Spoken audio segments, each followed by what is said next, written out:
are you? Hey, Katie, I'm doing great. How are you? I'm good. I'm really excited to speak with you today, and I thought we could talk about your journey a little bit.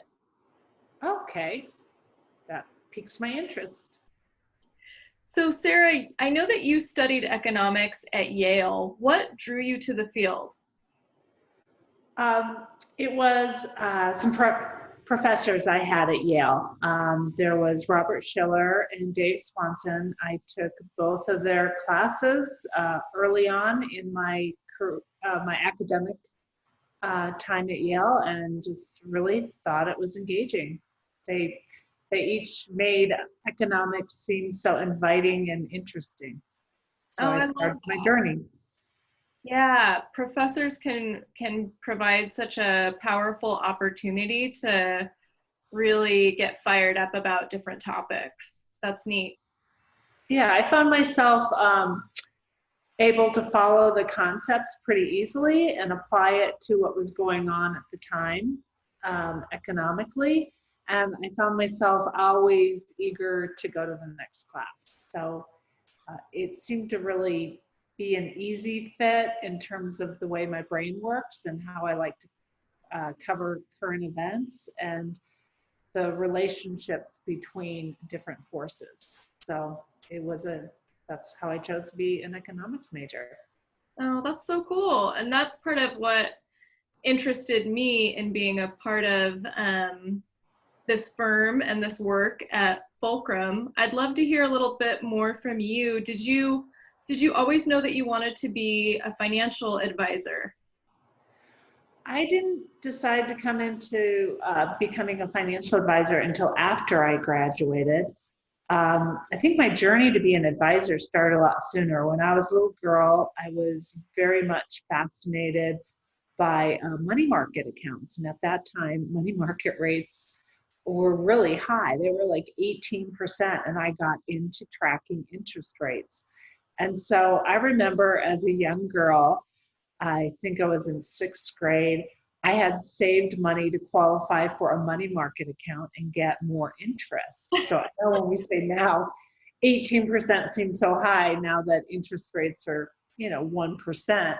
But back when inflation was hitting high, uh, CD rates and interest rates were in the double digits. So you had to have a certain minimum amount to qualify for a money market fund. And so I saved my money until I qualified and was very interested in making the most on my savings. So that started my journey way back in middle school. That's new to me. I didn't know that about you, and I love that that's what your mind was on when you were 12 and 13. Yeah, I also have a father who's been actively involved in the stock market. And I also, my grandfather would talk to me about the business world and investing, and that piqued my interest as well. And listening to their stories and ideas got me thinking about it way before I even went to college. Yeah, I'm glad you mentioned that because I do think that the environment that we have as we're growing up can play a really big role in how we start to think about personal finance. And that's interesting hearing about who those people were in your life as a young woman. Yeah, my parents and grandparents talked about money openly and made it interesting that I was never intimidated by it, and I found it fascinating. So it made me more curious to follow those things, and it was almost like putting together pieces of a puzzle, and it's just so interesting. I never had any fear about the concept of money. So you're right that role models growing up play an important part in our relationship with money. Yeah, neat. You founded Fulcrum Financial Group 23 years ago. What keeps you so passionate about this work?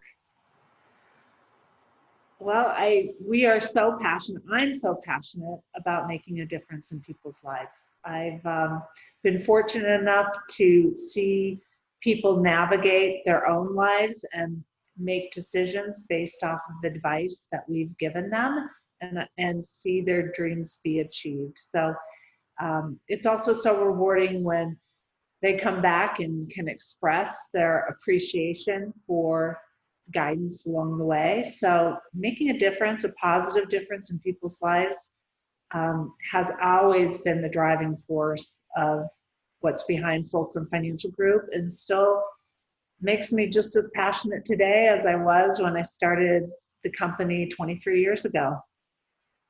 That's awesome. And it's one of the things that I value most about being a part of this team is that as a team, what motivates us is really that change agent opportunity to walk alongside people as they reach goals that they never knew that they'd be able to reach. So I appreciate what you shared.